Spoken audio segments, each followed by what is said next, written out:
Welcome back, riders. As of when this video is uploaded, today is the last day that Cedar Fair exists as its own company. In a matter of a few hours, Cedar Fair will complete their merger with Six Flags on July 1st, 2024 in one of the biggest events in the amusement park industry ever. Cedar Fair brings 11 amusement parks to the merger, and as of last weekend, I am fortunate and can finally say I have visited each of them. Nothing like waiting until the last minute the company exists to get completion, right?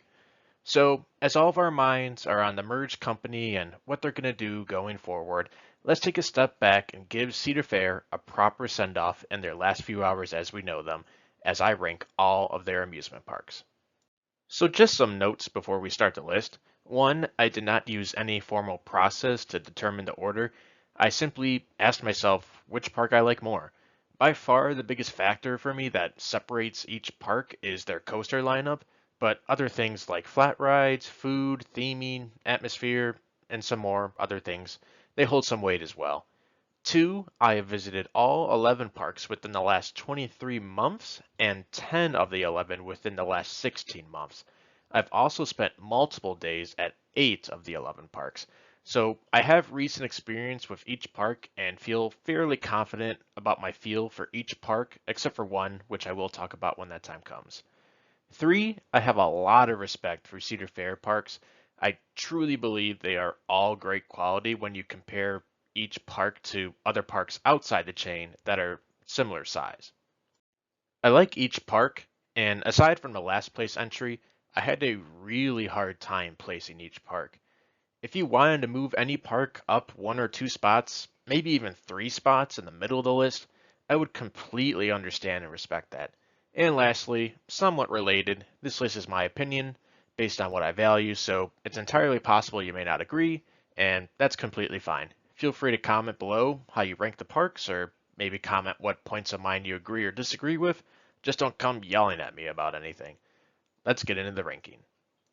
Coming in last, to no one's surprise, is Michigan's Adventure in Muskegon, Michigan.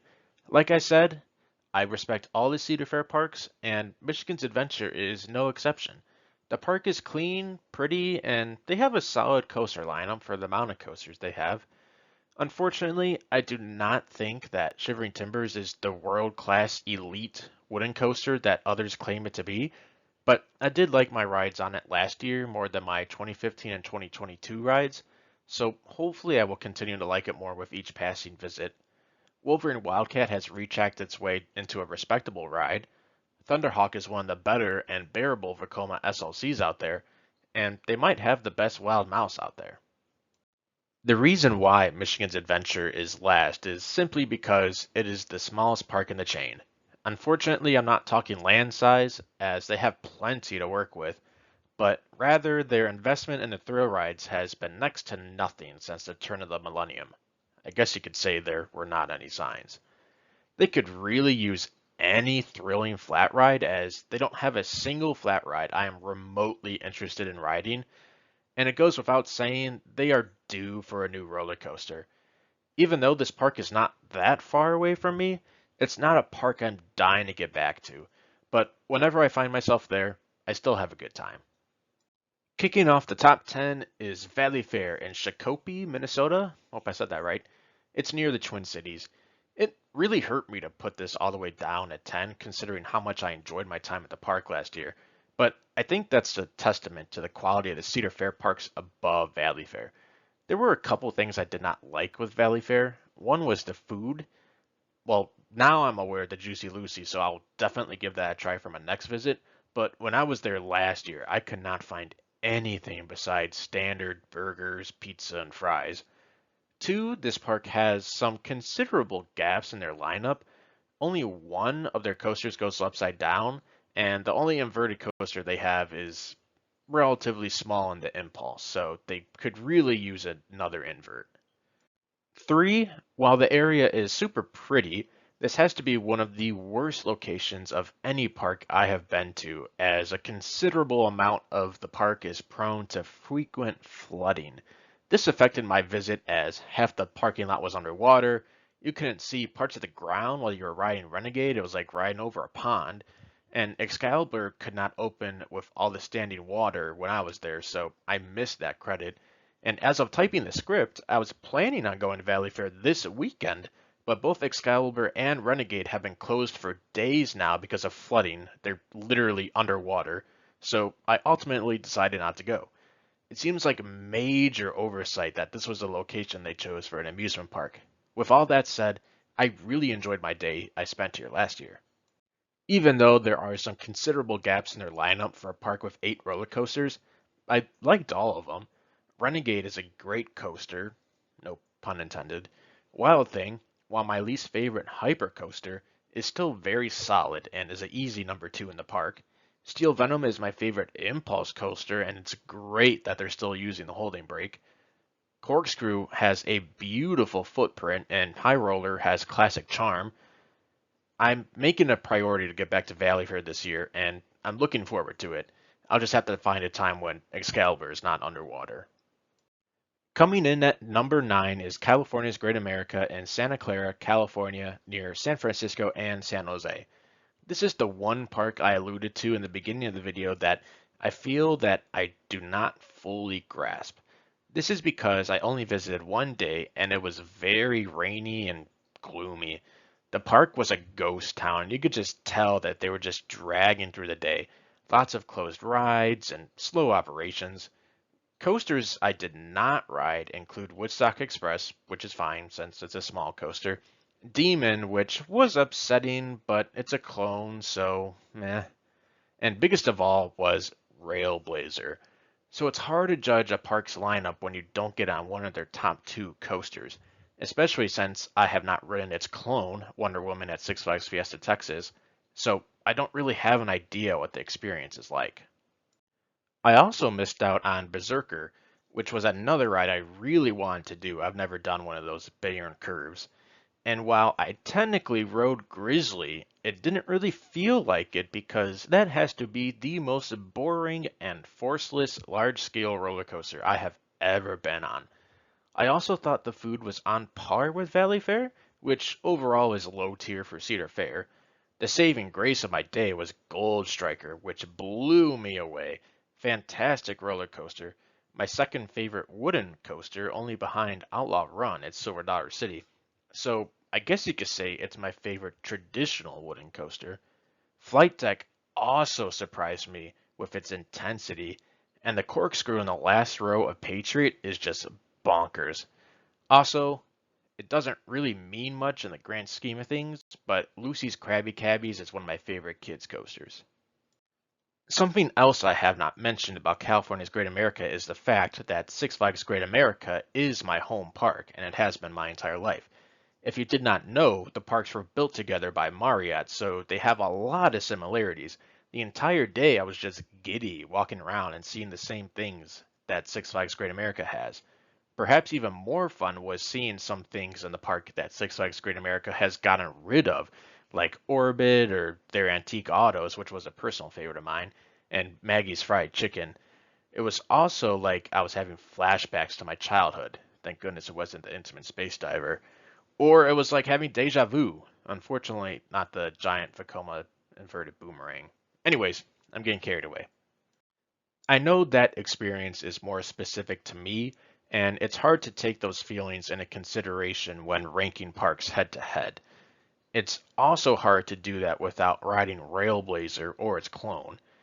I did the best I could do, and I think number 9 is a fair spot for right now, with the potential to rise a spot or two when I ride Railblazer, Demon, and maybe even Berserker.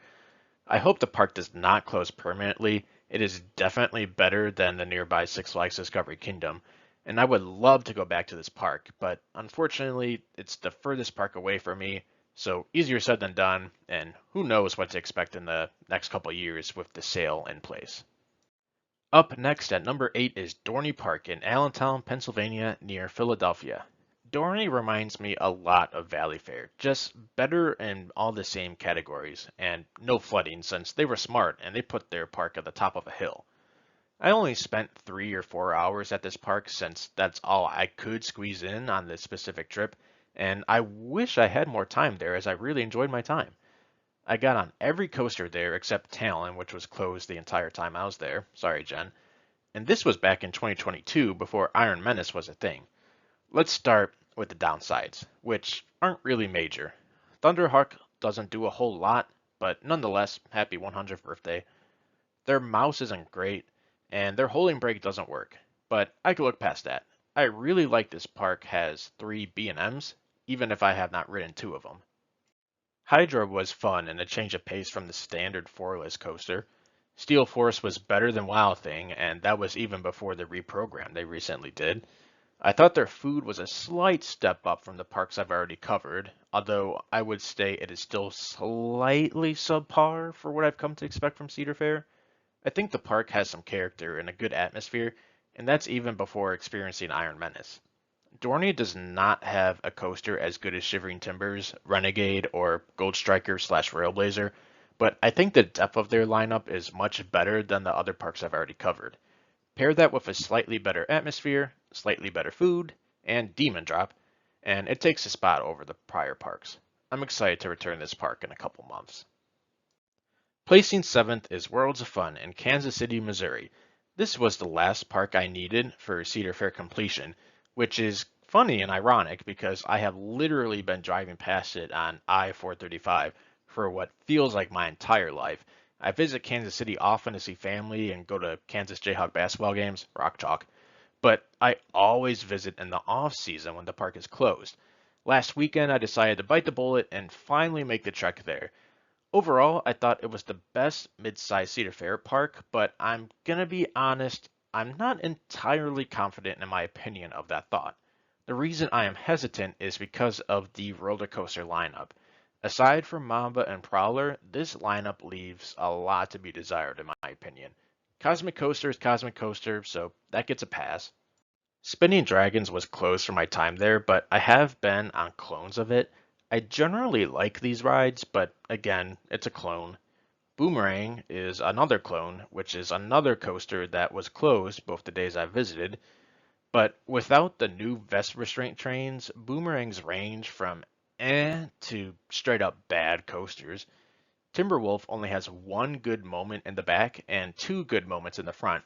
The rest of the ride pretty much forceless and at some times very bumpy. After coming home, giving it some thought and looking over my rankings, Patriot is my least favorite B&M invert. And as much as I want to like Zambezi Zinger, which don't get me wrong, I do like it to an extent as I really like the layout, I have a problem with the trains.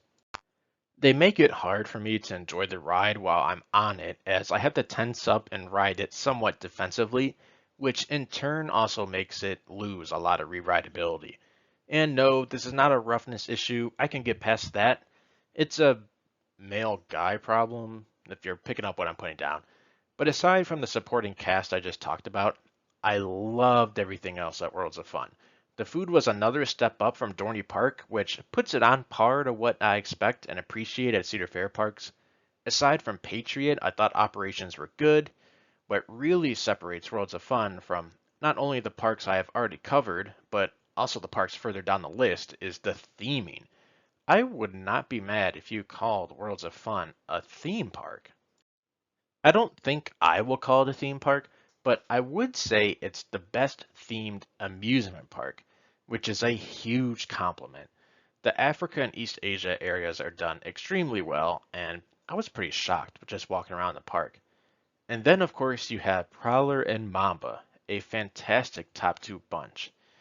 If you were to take every roller coaster at Michigan's Adventure, Valleyfair, California's Great America, Dorney Park, and Worlds of Fun, all the parks I've covered in the list so far, excluding Railblazer since I have not been on that, I would say Prowler is number 3 and better than Renegade. Then I would put Gold Striker at 2, and then Mamba just clears the field. Mamba absolutely blew me away, and it was the most pure fun I have had on any coaster in a long time. Worlds of Fun's theming, plus its amazing top 2, puts it as my favorite mid-sized Cedar Fair park, even if the rest of the lineup leaves something to be desired. We are moving on to the large-scale parks now, starting with number 6, Canada's Wonderland in Vaughan, Ontario, Canada, near Toronto. Cedar Fair's only park outside the United States. Canada's Wonderland is the premier amusement park in Canada, and it is huge, home to a whopping 18 roller coasters. Unfortunately, the major downside to this park is that it is definitely quantity over quality here. The supporting cast at this park are mostly coasters that are either clones, straight up bad, or too small to be at a park as big and busy as Canada's Wonderland. And sometimes they're a combination of all three. Looking at you, Time Warp. Going over each of them would take far too long, so let's start in the middle of the park ranking. Wild Beast has solid moments and some potential, but it's a tad too rough and not thrilling enough to warrant any rerides. Wonder Mountain's Guardian is a weird and quirky ride. I do like it, but it is more dark ride than roller coaster, and its capacity is putrid. Dragonfire was an aero looper I liked for sure, but if you're a park that has as many coasters as Canada's Wonderland, having an aero looper as your number 5 in the park is not a good look. Likewise, having an aero suspended coaster as your unanimous 4th best coaster in the park isn't something to be proud of in my opinion. No disrespect to Vortex, I agree it's the best aero suspended coaster, but come on. Six Flags Great America, a similarly sized park that is known to have 0 elite coasters, has 8 coasters that I rank above Vortex. That is the biggest downfall of Canada's Wonderland. That, and it is always stupid crowded. I have only visited on weekdays, and every day I have been there has been beyond slammed. Leviathan literally has a 2-hour line 15 minutes after park open. And the crowd is a bit of a daycare crowd, so it could be annoying at times just standing waiting in lines or just walking around. Beyond those two things, this park is pretty great. Aside from having a bunch of rides that don't have a high capacity, operations are great. All the crews are always busting their tails on the platform, and they're pretty good at sending out full trains, asking for single riders and stuff. This park is pretty beautiful in multiple places. I'd say they have my favorite front plaza with the Canadian flag with the flowers and the fountains, and of course, Wonder Mountain being the centerpiece of the park with its waterfalls. The back area of Lazy Bear Lodge is also super pretty looking at Vortex and Yukon Striker and the new flat ride. Canada's Wonderland also has not only the best flat ride collection in the chain, but one of the best in the world, if not the best. And of course, their top 3 of Yukon Striker, Behemoth, and Leviathan is very good. I personally find Yukon Striker a little overrated, but it still has great moments. Behemoth is actually my favorite ride in the park, being my second favorite B&M Hypercoaster. Most people's favorite in the park, though, is Leviathan, which is my least favorite B&M Giga coaster, but a Giga's a Giga. It's still a rush. It's still a fantastic ride. Give this park 10 to 20 years of replacing their bad coasters with solid additions, and this park has some serious potential to climb into the top 3. Kicking off the top 5 is King's Dominion in Doswell, Virginia, near Richmond. King's Dominion is a park I thoroughly enjoyed my time at last year. They have a solid coaster lineup top to bottom, highlighted by one of the best 1-2 punches in the world. Intimidator 305, Project 305, is an experience you cannot find anywhere else and I doubt will ever be replicated. This is pretty much Speed the Ride, just not the one baking in the sun in Vegas. Then you have Twisted Timbers, one of my favorite Rocky Mountain construction coasters. If you like airtime, you will love this ride.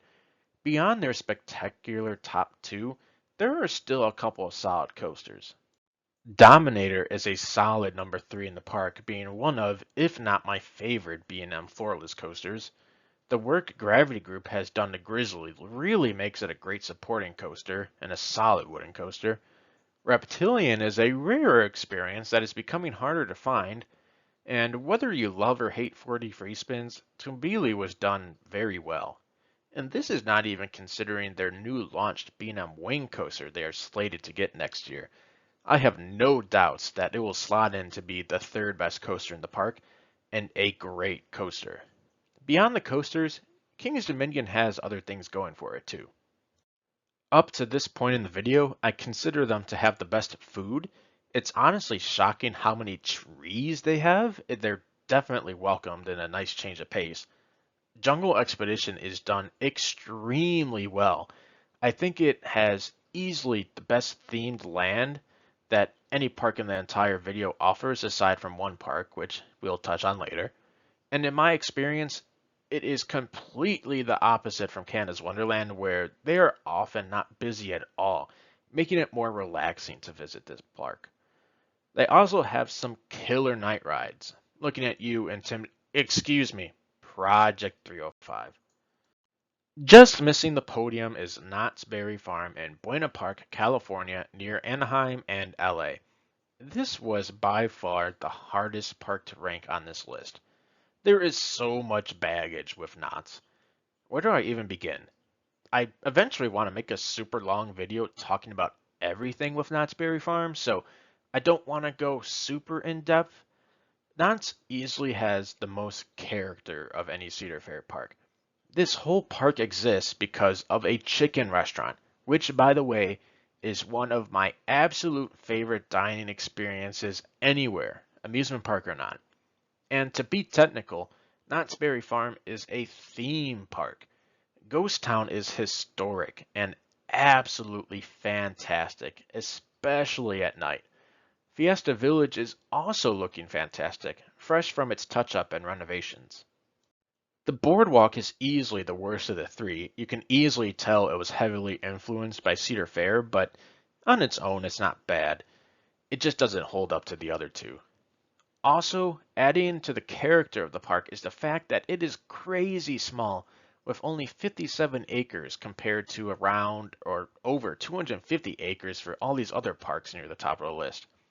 You can tell they put more effort into the theming, the dining, and creating unique experiences in response to the overall park size and the history of the park. You will not find anything else in the chain similar to Calico Mine Ride, or Ghost Town and Calico Railroad, or the Butterfield Stagecoach, or Timber Mountain Log Ride, to name a few. And Ghost Rider is a superb roller coaster, but this park has some major downsides. There are a trifecta of contributing factors that can easily make a day at Knott's Berry Farm one of the most miserable days you will spend at any amusement park. One, you are in LA. It's crowded. Scratch that. It's slammed. Two, the park is small. Like I said, there are some positives to this, but there are also negatives. One of the busiest parks in the country has to have all its people fit in 57 acres of land. It's not pretty. They have virtually no land to work with, so many of their rides, they're just not fully fleshed out. Pony Express is so short, it's almost pointless. Both Hang Time and Accelerator could use some more length, and the park is littered with rides with bad capacity. Coast Rider is a wild mouse with 4-person cars. Hang Time, Pony Express, and Sierra Sidewinder each seat 16 people, which is meh. So you have these two factors that work together and like compound interest. They negatively impact the experience. So you would think Knott's Berry Farm would do everything in their power to run as efficiently as possible, right? Number three of the trifecta. No, they don't.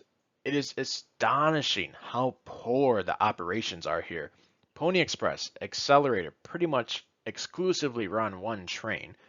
So does Montezuma's Revenge, if that ever reopens. Other rides go on one train frequently, including their headliner, Ghost Rider, and they are slow. Some of the ride crews are passable at times, but a lot of the times, most of the time, they are not. Ghost Rider not only stacks, but you will sit there for a few minutes too. Keep in mind, that's the longest coaster in the park and most popular ride in the park. Don't be shocked if you see a 2-hour line on a random weekday. I have personally calculated a theoretical capacity of around 300 riders on hang time, which is pitiful for one of your best coasters in the park. Accelerator dispatches once every 8 minutes, maybe? And then they are never trying to find single riders or anything. So, if there are some glaring issues and I'm throwing the park a lot of shade, why do I have Knott's all the way up at number 4? I just love the theming. I love the food. Ghost Rider, Hang Time, and Accelerator, and Silver Bullet make a respectable and enjoyable top 4. I like their supporting cast. Sierra Sidewinder is sneaky forceful, and Jaguar is one of my favorite Zero Tivolis. Calico Mine Ride and Soul Spin are also personal favorites of mine. Knott's Berry Farm is so incredibly unique, and at least with Fastlane, I really enjoy my time here, despite the headaches.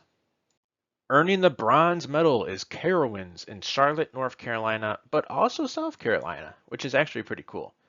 There is not too much to dislike about Carowinds. Some might point out the coaster lineup, saying that besides the top 4, the lineup is somewhat bad. I slightly disagree. I'm not going to try and tell you their supporting lineup is great, but I think it's solid. Carolina Cyclone is a solid arrow, not great, but not bad. Carolina Gold Rusher might be my favorite classic arrow mine train. Flying Cobras is a boomerang, sure, but it has the vest restraint trains, which in my opinion makes it a genuinely good coaster. And I know some of you might not agree with me, but I like Nighthawk. Even Vortex was a roller coaster I despised in 2021, but I thought my rewrite a month ago was fine. So personally, I don't really hold anything against the supporting class. And then of course you have the top 4. If you know me or watch my Carowinds vlog, you know I'm not the biggest Afterburn fan, but there is no denying that it's a good coaster. Thunder Striker is a mid to mid-low B&M hyper, as I liked my rides in 2021 more than my rides a month ago, but I still enjoy riding it. It has solid airtime. Where I think this park really shines is its top 2, which I know this is a hot take, or at least a mild take, but I enjoy the top 2 at Carowinds more than I enjoyed the top 2 at King's Dominion. Copperhead Strike is flat out one of the most fun roller coasters out there. It is the hang time king, and it is one of those coasters where you are just smiling and laughing the whole ride. But of course, the star of the show is Fury 325, one of the best roller coasters in the world. It lives up to the hype. Beyond the coasters, they also have Turbo Spin, which isn't quite as good as Soul Spin, but it's still one of my favorite flat rides out there. And their Boo Blasters is superb. Trust me, it's on another level compared to the other clones. There's nothing at Carowinds that works against itself. Maybe the supporting cast in the coaster lineup, but like I already talked about, I personally don't mind that. Their food is also just okay. It's a small step back and the worst any park has to offer in the top 6 for food, but the food is still good and ever so slightly above average for Cedar Fair. I like the coaster lineup, a couple flats, and the park is clean and easy to navigate. I like the energy of the state line cutting through the park, and overall, Carowinds gets 2 thumbs up. If you know me, then this should not come as a surprise, but I am putting Cedar Point from that peninsula and lake area in Sandusky, Ohio at number 2. I don't want anyone to think I am a Cedar Point hater or anything. I don't really think Cedar Point has any major issues. It's just that I like the number 1 park more. And maybe part of the reason why Cedar Point does not place number 1 is because I worked at the park for 2 years. I'd like to think that my time working in the park does not make me think of the park any less. On the contrary, I look back at my time working there very fondly, but maybe some of that magic has worn off. Who knows? As for anything holding back this park, I would say a true dark ride would do wonders here, and I would love a large-scale GCI wooden coaster. But other than that, I love everything about this park. The food is excellent, having some of my favorite food locations in any park with Farmhouse, Grand Pavilion, Coasters, and Backbeat. Rip Mac Shack and Hidden Provisions too, those were good. The location is magical. Being surrounded by the lake is something you cannot experience anywhere else. And while technically not part of the amusement park, I think the beach has to count for something. I've had a handful of fun outings just being on the beach. Operations are great here. Crews work hard and fast while everything is running multiple trains. There are so many flat rides. Some of my favorites are Cedar Downs, Max Air, and Skyhawk, while other flat rides like Power Tower, the Skyride, and Windseeker provide amazing views. But of course, you go to Cedar Point for the roller coasters. Blue Streak packs more of a punch than it leads on, with some good airtime while also being one of the classics in the park. Gemini is a rare model, but also good fun with its racing aspect. Magnum XL200 is very divisive. You either love it or hate it, but either way, it's one of the craziest roller coasters out there, and personally, I'm in the camp that loves the ride.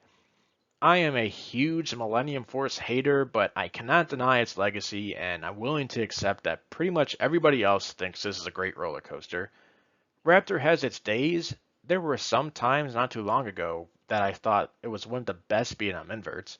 Rougarou is a guilty pleasure of mine and one of my favorite B&M floorless coasters. Hot take, I like Valraven more than Yukon Striker.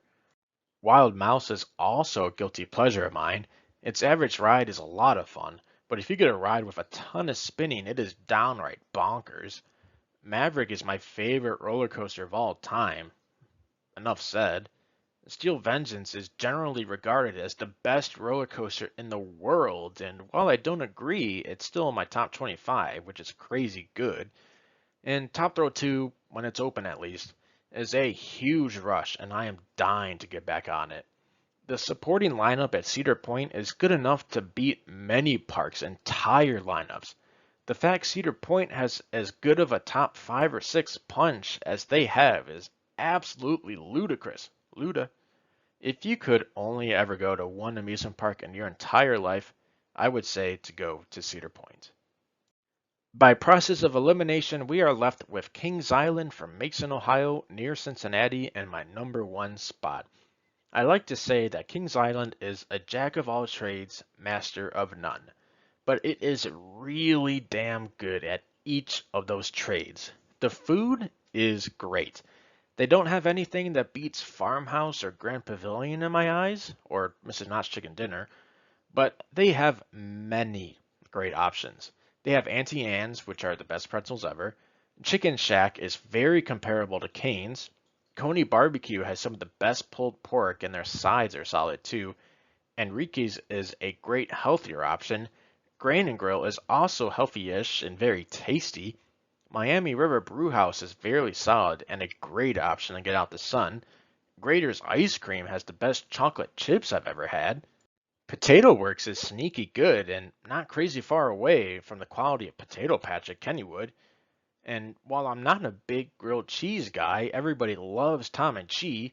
And then it's awesome to be able to eat at places like Panda Express and Skyline Chili with your meal plan. So the food is great. Operations are great. Maybe slightly slower than Cedar Point, but it's still impressive and very good for an amusement park. I don't recall a single time I have ever seen any coaster running with less trains than they physically can, except for Adventure Express. I've seen on one train a couple times. And then their coaster lineup. No, it's not the best, but it's great. Adventure Express is my favorite mine train not named Colorado Adventure or Big Thunder Mountain Railroad. They have the best backlot stunt coaster clone. Banshee is one of the better inverted coasters. Bat is one of the few aero suspended coasters left. Beast is one of the most legendary roller coasters of all time. Diamondback is one of the best B&M hypers. Flight of Fear is, well, Flight of Fear is Flight of Fear. And Great Pumpkin Coaster is also a Great Pumpkin Coaster. And Vertigo is rough on the edges, but very intense nonetheless. Mystic Timbers is one of the best wooden coasters out there. Orion is a B&M Giga. Yeah, I said Giga. Snoopy's Soapbox Racers is very cute and still enjoyable. And the Woodstock coasters are there, I guess. Overall, it's a very solid lineup that I love. So, what sets Kings Island apart from Cedar Point? In short, I think it's the sense of pride. Cedar Point feels very corporate, but you can tell that Kings Island upper management takes great pride in what they provide.